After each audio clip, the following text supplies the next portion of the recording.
Hi, and welcome to the 5-Day Makeover Challenge. I'm Dr. Michelle Petacola, and I've been having some challenges, some technological challenges. For some reason, when I go to my group, I can't do the landscape, so you're seeing me in a very different way, but oh well. I tried to do it on my computer, and that wasn't working. Hi, thank you for joining. So I'm going to answer some questions, and hi Mira, thank you for joining me and being out there. So I'm going to answer some questions about commitment, and if you want to go ahead and post them, maybe they'll show up, I hope, and if not, I will catch them later and I will answer them either in the group or I will answer them tomorrow. So let's talk a little bit about commitment. So commitment. Why is commitment so hard? Well, commitment is difficult. Hi, thank you for joining. Commitment is difficult for two reasons. Well, one main reason, we're afraid of making mistakes. And so to commit to something new, something unknown, is to increase the likelihood that you would make a mistake. So we don't like to commit. And there are two reasons, biological and cultural. Now the biological reason, this is really deeply ingrained in our physiology. The fear of making mistakes goes all the way back to our ancient ancestors, the lizards. Hi, thank you for joining. And when making mistake, hi Lydia, thank you for joining. When you make a mistake as a lizard, it could mean your life or death. You know, you could die if you make a mistake. So we are actually wired to look for all the problems first to ensure that we live. Now, the cultural reason is that maybe as we were brought up as children, we were really discouraged from making mistakes. I know I was. That if I didn't get it right the first time, if I wasn't perfect, I would get criticized. And I would feel unloved and I would feel rejected. And in fact, our whole culture is that way. We don't encourage people to make mistakes. You could lose your job if you make a mistake. The only person I ever really heard that said it's okay to make mistakes was Thomas Edison, who when asked how he felt about failing to make a light bulb work the 1,000th time said, well, I just found another way how not to make a light bulb. It takes retraining to develop that complacency or acceptance that making mistakes is okay. So that's number one. And the main one is that we are worried about making mistakes. The other part of making the mistake is, in terms of the culture, is not feeling good enough or not feeling, having self-worth. And so we feel that if we make a mistake, we're not going to be loved anymore. And that all revolves around our believing that we are not good enough and that the only way to be good enough is to get it perfect, to get it right, to please people. And making mistakes generally doesn't please people, does it? So self-worth is really involved in making the commitment too. That maybe you're not good enough to make a commitment. Maybe you'll fail, so that might hold you back. Or maybe you choose the wrong situation and then you say, oh no, I can't do that. Now, I was brought up to be a perfectionist. Not only were my parents perfectionists, but I felt like I wouldn't be loved if I wasn't perfect.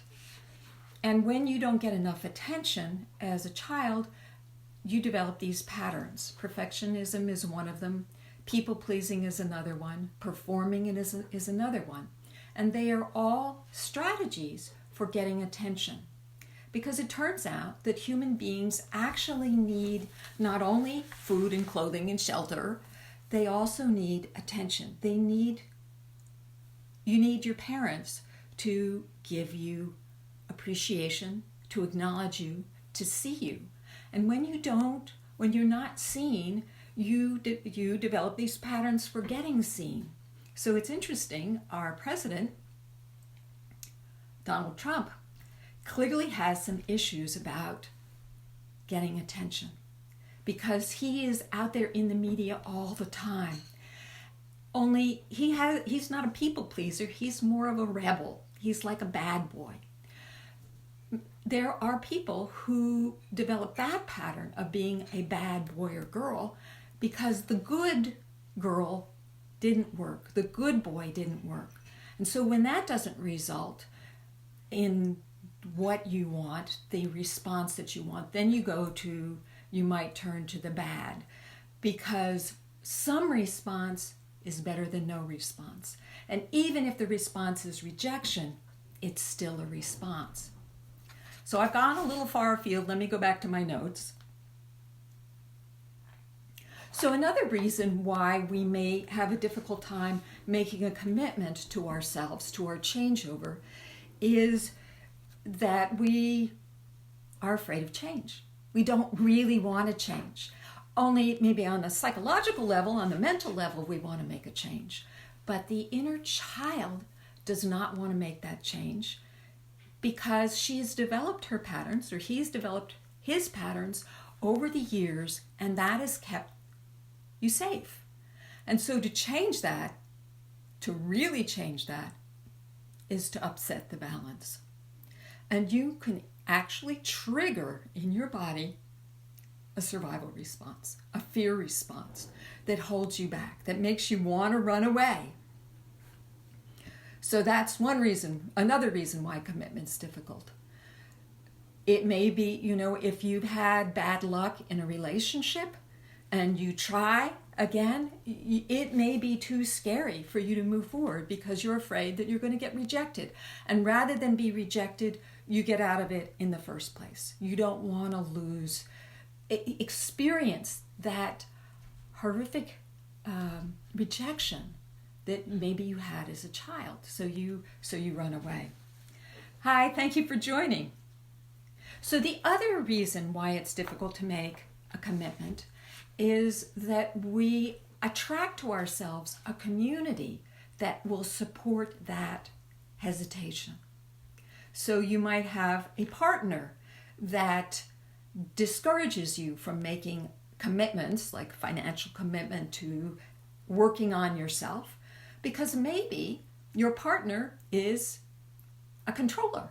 They want you to stay small. They don't realize it on a mental level, but on a subconscious level, because they're coming from their inner child, they're nervous about you changing because then they may have to change. So they discourage you. Or they may discourage you because they're actually afraid that you're going to fail and they want you to be happy. So those are the main reasons why it's difficult to make a commitment. Basically, we're wired to resist making a mistake. And making a commitment to something new increases your chance of making a mistake. Number 2, if you fail, you might be rejected. If you fail, you will feel bad. You will feel worthless. And if you already feel worthless, you might already assume that you're going to fail. I remember one of my coaches, when I was resisting signing up, where I was resisting, hey, Lance, I'm on the radio show today. Awesome. Great. Nice to have you. So one of my coaches said, why are you planning for your failure? Because I was hesitant to commit because I expected to fail. So is that part of your dynamic? Do you expect to fail? Do you expect not to get it right? Because if you do, that makes you super cautious. And you want to make sure that all the ducks are in a row.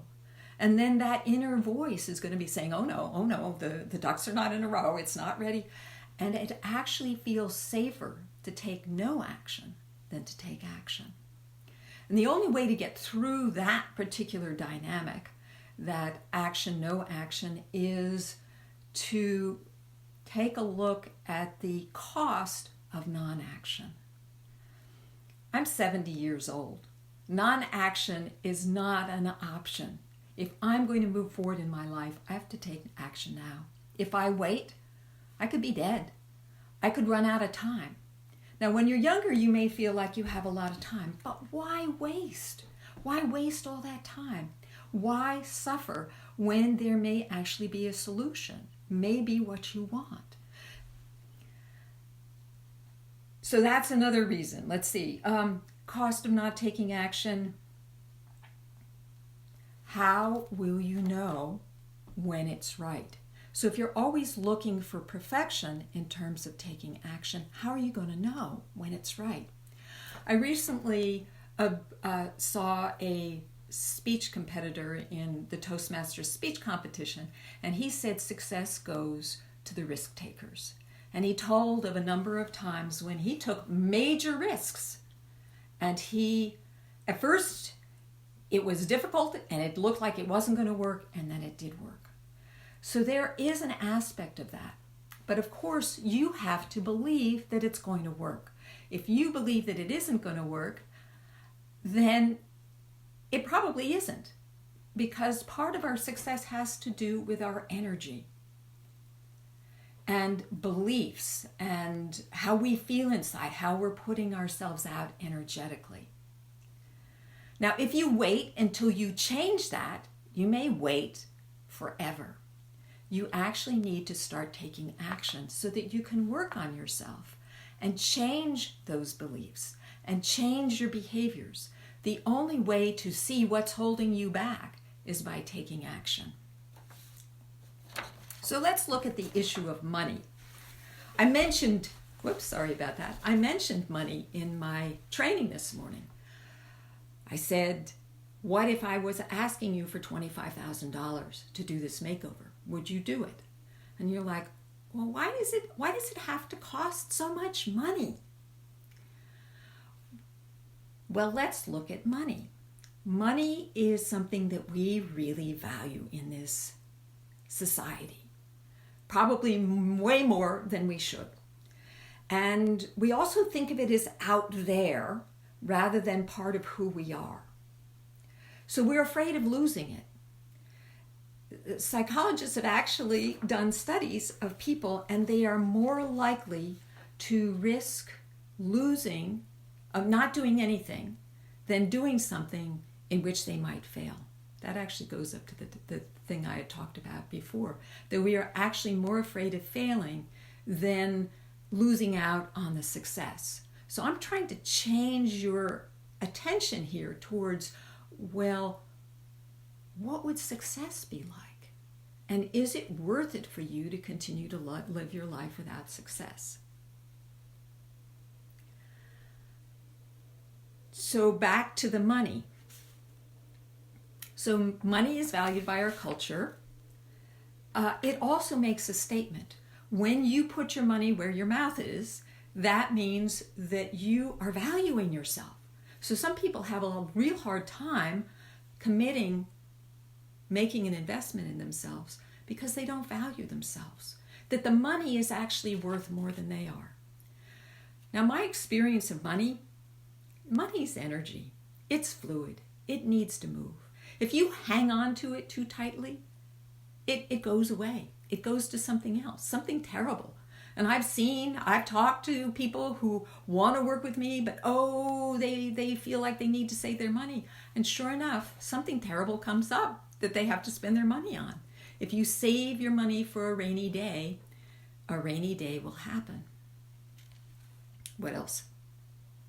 So I told you it's a measure of your commitment. It also affects your commitment, doesn't it?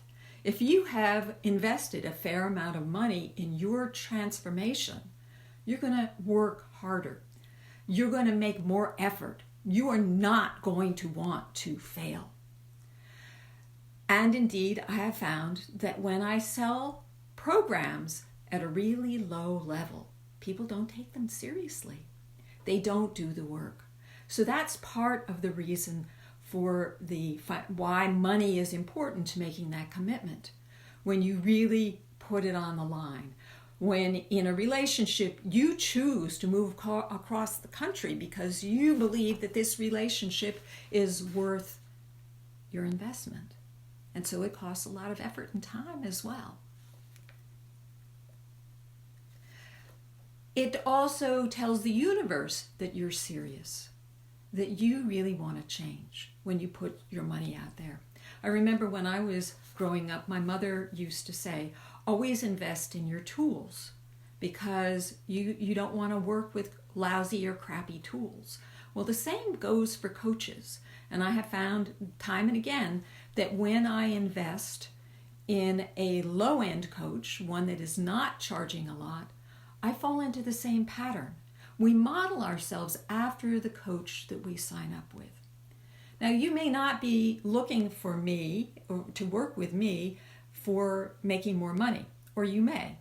You may be trying to work on those early emotional wounds, and that, of course, is my specialty. I can help you make more money by removing the emotional and mental blocks that get in the way. But if you already have money, I can still help you because the same issue is at the core. The early childhood wounds, the patterns, the beliefs that we have about being valuable, and how we need to open up to other people.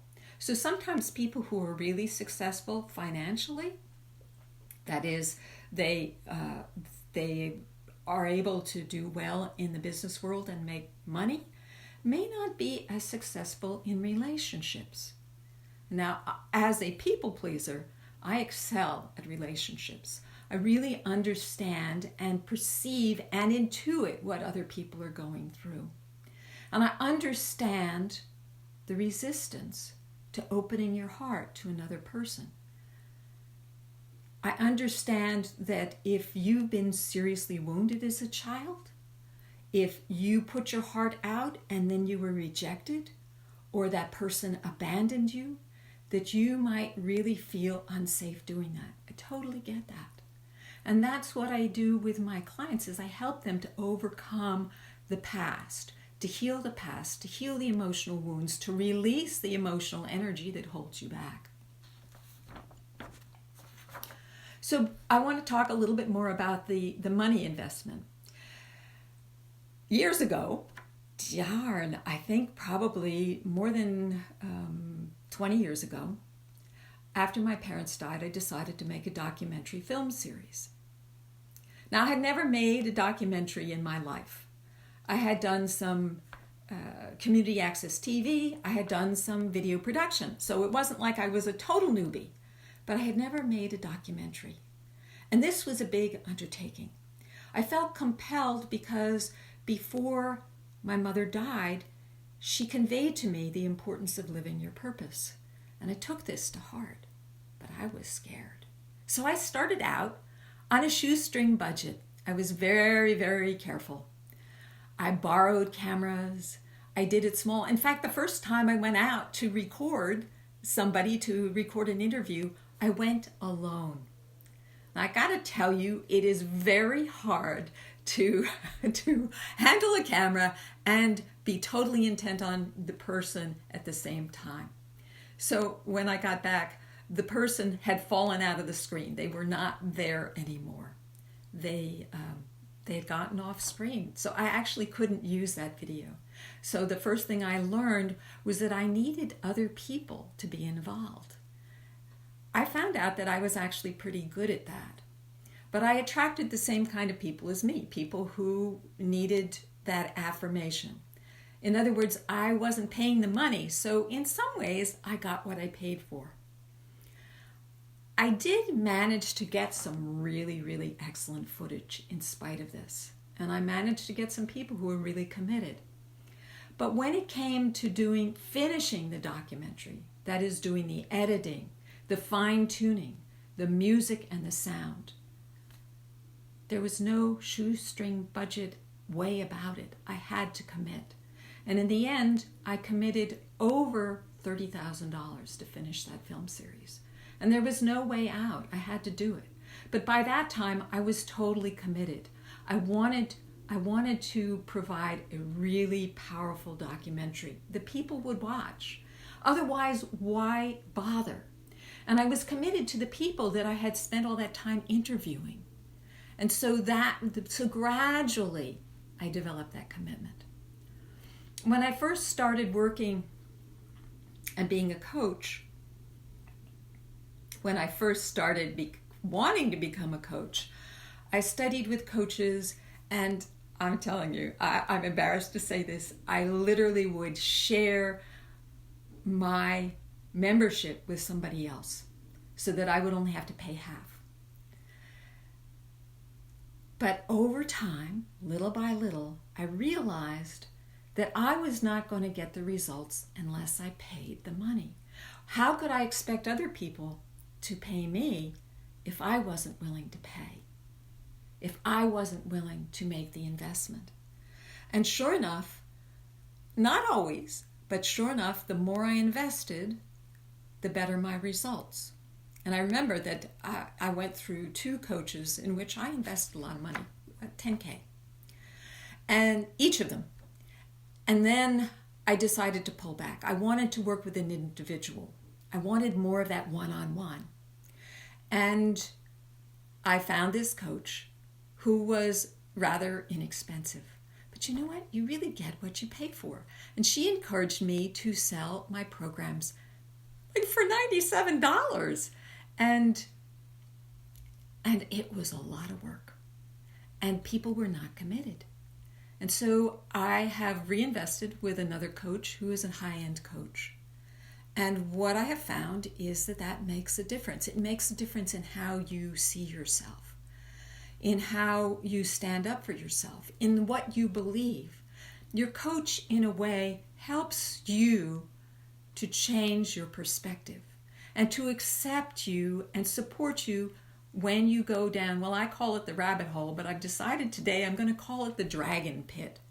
That when you start taking action, that inner child is going to get scared. And she's going to throw a whole bunch of stuff at you, mainly fear. And fear is not fun. It does not feel good. You get tense, you get panicky, you feel worthless, and all you want to do is run away or stop or quit or whatever. A good coach holds your hand through that, understands what you're going through, and is there to support you through the difficult times. So here's another thing. So when I was a child, a long time ago, I read this book called, I believe it was called Half Magic. And it was about, well, I'm not sure about anything. What I remember was that in order for you to get the magic to work, you had to give more than what you had. That you had to give something extra. I guess that was why it was called Half Magic. If you only put what you had, then you only got half the magic and you had to put a little bit more. And I love that analogy of that you have to put a little bit more than what you have. And that means that you have to believe so much in yourself. And that's part of the process, that you believe in yourself, that you believe that you're worthy, that you take that extra step to either borrow or get a loan, get somebody to invest in you so that you can take that extra step. Now, I'm not a big person in going into debt, but sometimes you have to decide that you're going to be able to make that money back, that you are going to be able to make that difference. And sometimes that's the process, is to believe in yourself. It's a big step, but that's part of the step. Now, I want to talk a little bit about how money is not enough. And I've had a number of clients in which money is not enough. They make the investment, but in one case, I had a client who invested in herself all the time, probably too easily, because she saw it as a way of getting attention. It was a way of connecting with somebody who would care about her, but she didn't really want to take the action to change herself. So you need to not only make the financial commitment, you need to commit to doing the work. So that's why on the first worksheet, I'm asking you to commit your time and energy, because that's important. I had another client, she had a lot of money. So she did this because it was on her checklist. But she did not want to do anything that would put her at risk. Anything that was scary. And I remember she came to one of my retreats, and she was really upset because she did go a lot deeper than she had ever done before, and she ran away. And I had one of my first clients had the money. He was a real estate broker. He spent the money. He came to sessions 1 or 2 times. He was freaked out. He ran away. So money by itself is not enough. Although for sure, if you commit a fair amount of money and it's a lot to you, you're more likely to show up. But you also need to do the work. You need to take the risks. You need to feel. You need to face the dragon pit and come out the other side. I know no other way of doing it than to allow yourself to experience your emotions and break through.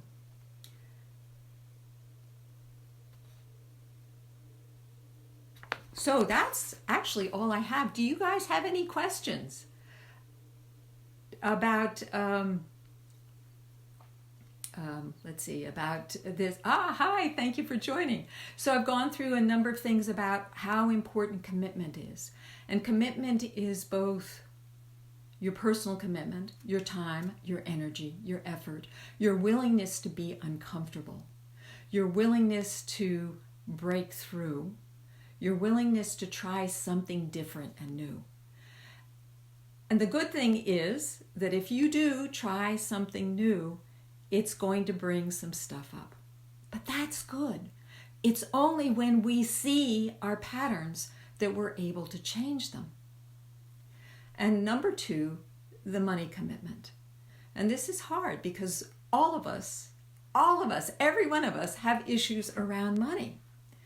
We live in a world in which money is really put on a high pedestal, maybe higher than ourselves. I want to remind you that money is energy, that it flows, that it's a reflection of your own energy. Which reminds me, if you, let me see, I had it in a minute and then I forgot it. If you believe that you don't have enough money, and that's your way of getting off the hook, you will always struggle with money. That's a horrible thought. But it's one of those excuses, and I'm going to be talking about this later on in the training, about the excuses that we use for not committing, for not making the step, for not taking the step, is we make these excuses up. And one of the main ones when it comes to commitment is, oh, I don't have the money, or I'm not sure, or I'm afraid this isn't going to be right. And if you're used to making a decision rationally, you're always going to be able to find a reason for not moving forward. And that it feels safer not to make the commitment than to make the commitment. But that's a false feels safer. Because ultimately we're here to change our lives, to fulfill our purpose. And we go through our childhood, our difficult childhood. No matter how wonderful your parents are, they make mistakes. It's part of the territory. It's just, there's no way around it. And we develop patterns, protective patterns. And you see them in your adulthood, and they hold you back. They hold you back from living your purpose. Why? Because in order to live your purpose, you need to show your true, authentic self. That's right. And that's hard. It's like, I'm here, I'm on this Facebook Live, and I'm not getting all this stuff. I'm not remembering everything. Is that okay? You know what? It's okay. Are you okay? Do you accept who you are right here, right now? And are you willing to share that with somebody else? So I was trying to get some people to help me demo some of our assignments. And I called up a friend to see if she would do that. And at first she said yes, and then she freaked out. Why? Because she was afraid to show who she really is. She was afraid, and she was ashamed. She was ashamed of who she is. You know, it's like I'm past that. I'm so past that. It's like, this is who I am. This is where I am right now. And I invite you to accept where you are right now. And if that means that you're not ready to make a commitment, own it. It's not about not having enough money. It's not about the coach is not good enough. Although it might be, you know. I mean, if the coach is not resonating, but you wouldn't be here if you didn't think that I had something to offer you. It's about you and whether you feel comfortable in your own skin. Are you ready to take that step to allowing yourself to be yourself? And what happened when we were children is we were taught not to be ourselves. We were taught to please our parents, to do what they wanted so that we could be assured that we were going to be loved and nurtured and approved of.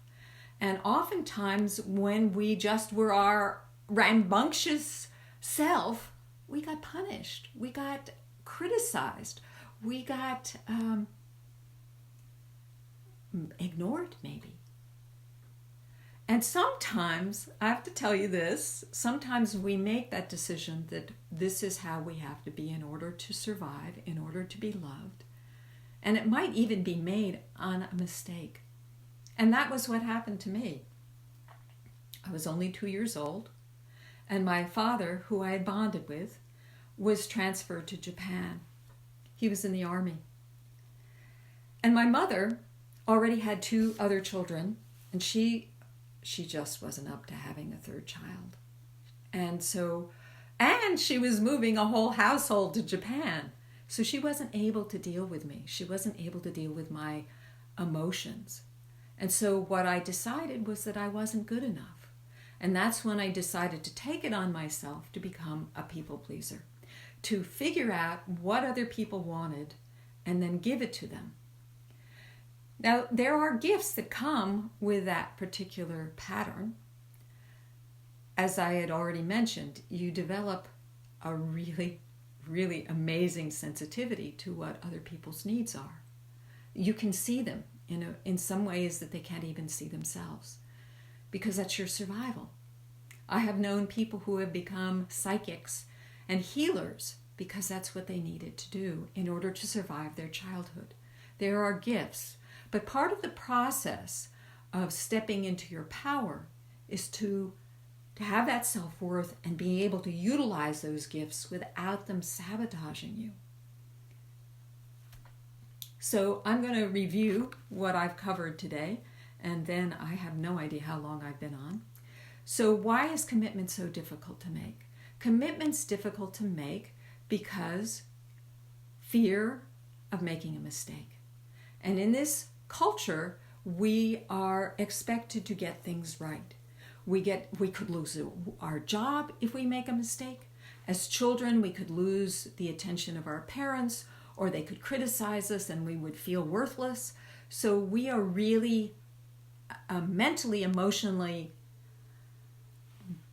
wired to try and get things right. Unless you happen to never get it right, in which case you became a rebel and you go into the opposite direction, and you're probably not one of those. But I think our president is one of those, the rebel type. So that's number one, fear of rejection. And also there is a biological predisposition to failure, that at that very rudimentary level of survival, mistakes are equated with death. When you think about it, we as human beings depend upon our parents for our survival. So getting their pleasure, getting them to love us and to attend to us is part of our survival. And we develop these patterns that ensure that we survive. So what are your patterns? You might go ahead and post those down or in the comments section. What are your patterns for making sure that you survive? But never fear, if you don't have them, you're going to find out what they are, because I have them included in the training. So we're also afraid of change.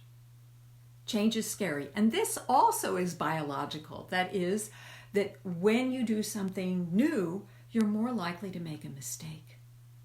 And maybe, you experienced that as a child, that you tried something new and then you got in trouble. You tried painting and you spilled the paint. You tried for the first... Now, the interesting thing is, if we took that to heart, we would have never learned how to walk. Yet we tried over and over again. Why? Because our parents really did encourage us to learn how to walk. But our parents oftentimes discouraged us from other things, from taking risks, like going out on our own.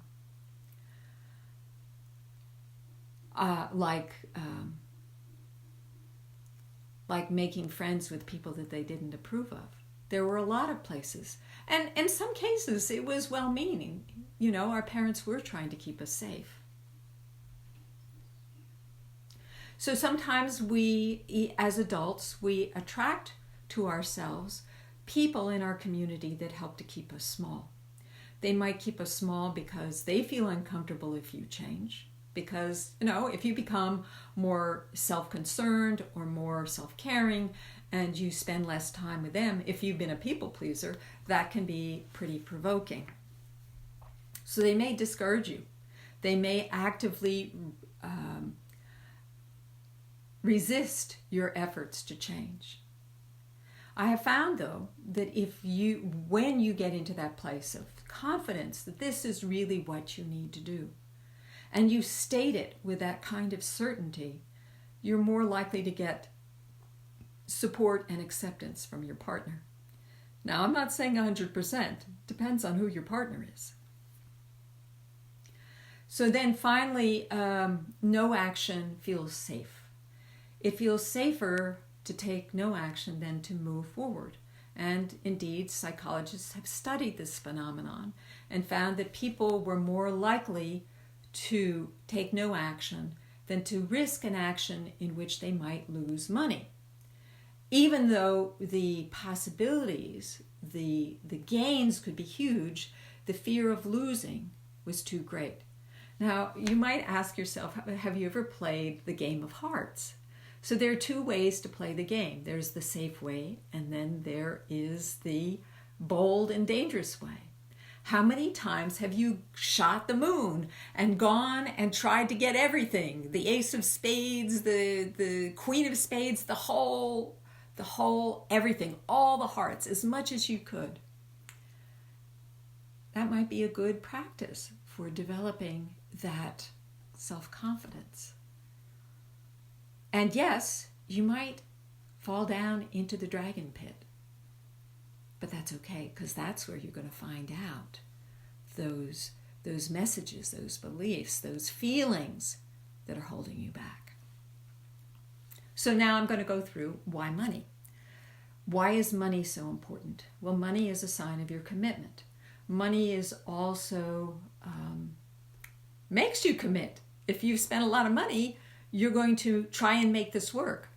So I bought this cell phone not too long ago, and I want to make sure it will work. Of course, I also got a,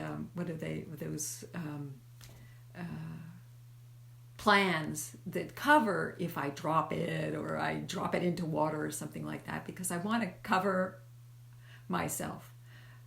Maybe I don't completely trust my decision making, but I did the due diligence. And so that's the other side of it, is go ahead and do the due diligence. Is this the right thing for you? Is this working for you? Does this feel right? Are you resonating with what I'm talking about?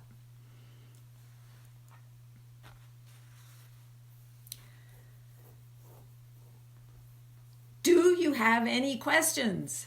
I'm going to check. Have you been writing any questions? I'm going to check on my computer.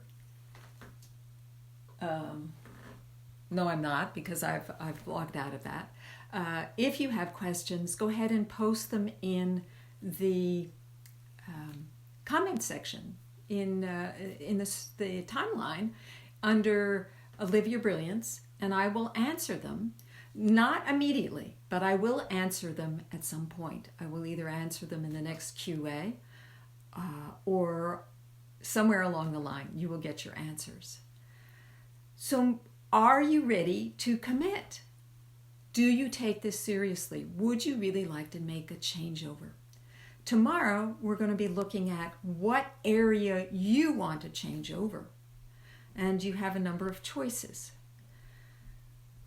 So come back tomorrow morning, and the training is going to be a little longer than today, but has some really good information. We have a demo about how to identify what's the most important thing that you need to work on. That's it for now. Have a great day. Stay committed. Be brilliant.